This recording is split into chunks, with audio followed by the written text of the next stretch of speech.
Saudara pimpinan Pondok Pesantren Al Zaitun, Panji Gumilang, masih menjadi buah bibir di masyarakat. Yang terbaru saudara, ternyata Panji Gumilang memiliki ratusan rekening.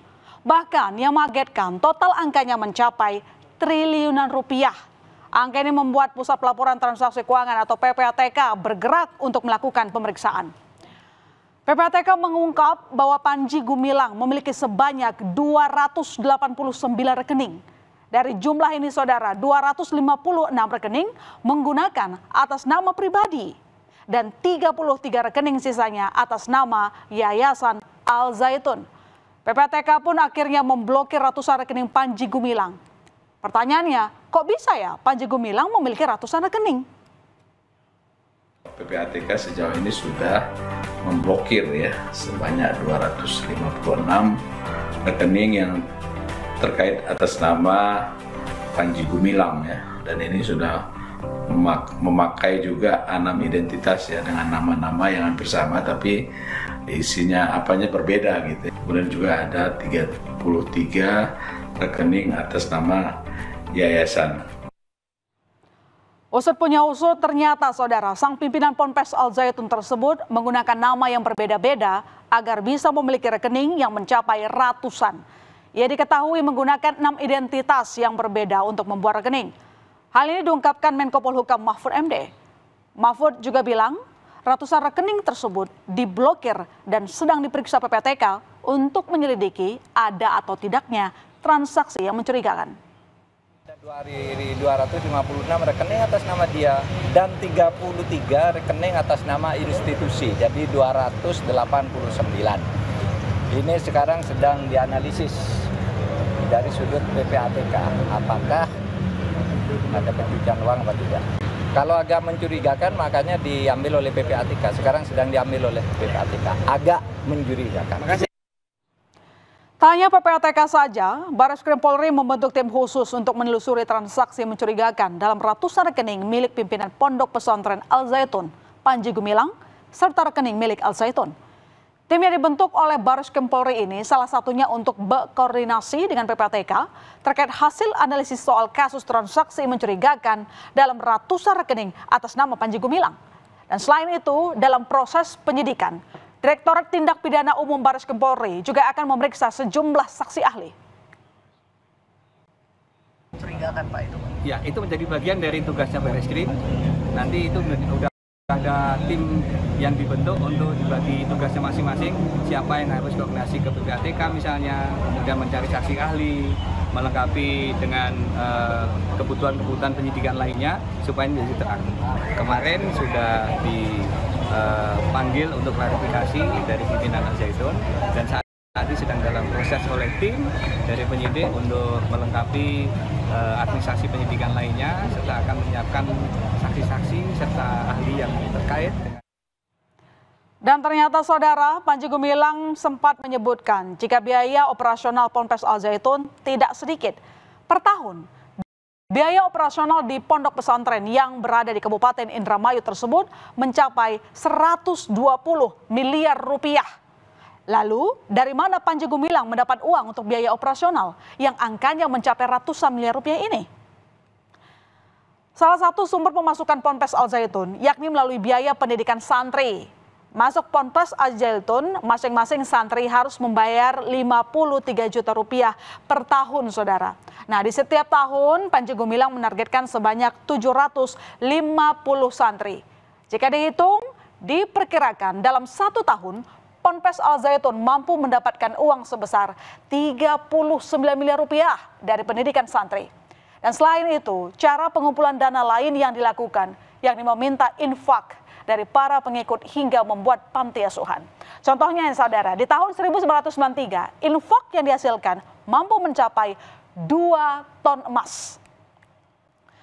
Panji Gumilang dilaporkan ke Barreskrim Polri atas dugaan ujaran kebencian bermuatan sara dan penistaan agama oleh pendiri Negara Islam Indonesia atau NII, Crisis Center Ken Setiawan.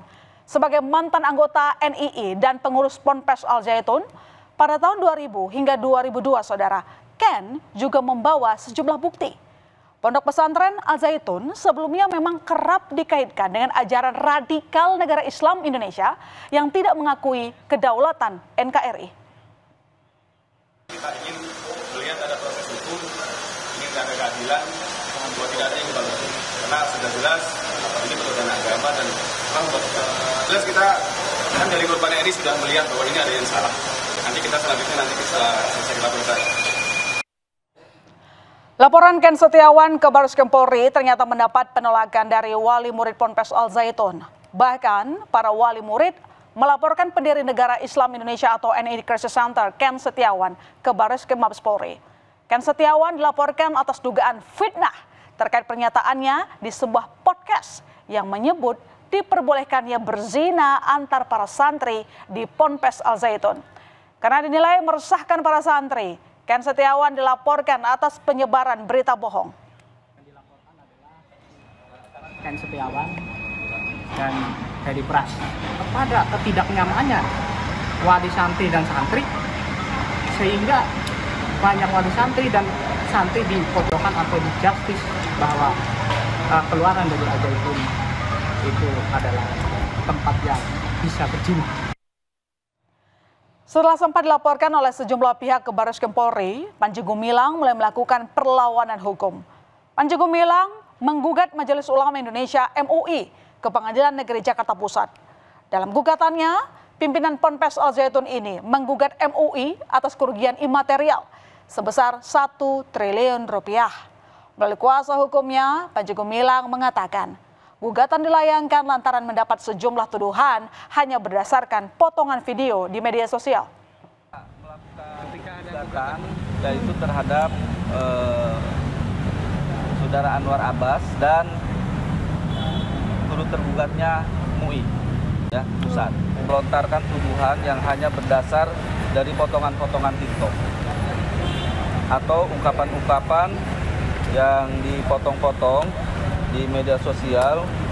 Kemudian ungkapan-ungkapan tersebut belum ditabayunkan kepada pihak klien kami, selanjutnya dia statementkan di media. Ya, sikap penolakan Panji Gumilang pada Majelis Ulama Indonesia sebenarnya sudah ditunjukkan saat Ketua Tim Investigasi bentukan Pemprov Jawa Barat mendatangi Pondok Pesantren Al Zaitun pada 22 Juni lalu, saudara, untuk menyampaikan undangan klarifikasi di Gedung Sate.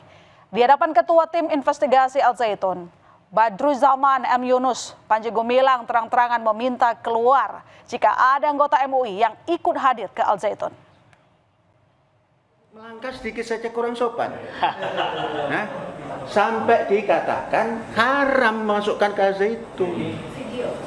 Nah, makanya saya bilang ada majelis ulama tidak. Kalau ada saya suruh keluar. Karena sudah mengharamkan, maka syaratnya boleh masuk sini kecuali majelis ulama. Sebelumnya, Barreskrim Polri telah memeriksa 19 orang saksi terkait kasus dugaan penodaan agama yang dilakukan Panji Gumilang. Dari 19 orang saksi, 2 diantaranya adalah pelapor, sementara sisanya ahli agama, ahli bahasa, dan sosiolog. Ya, polemik Pondok Pesantren Al Zaitun ini masih belum berakhir. Kontroversi yang terjadi akhirnya menjadi perbincangan hangat di masyarakat. Kini banyak pihak menyorot sang pimpinan Pondok Pesantren Panji Gumilang. Publik menanti langkah tegas dari pihak berwajib dan pemerintah agar polemik ini tidak terus berlarut-larut.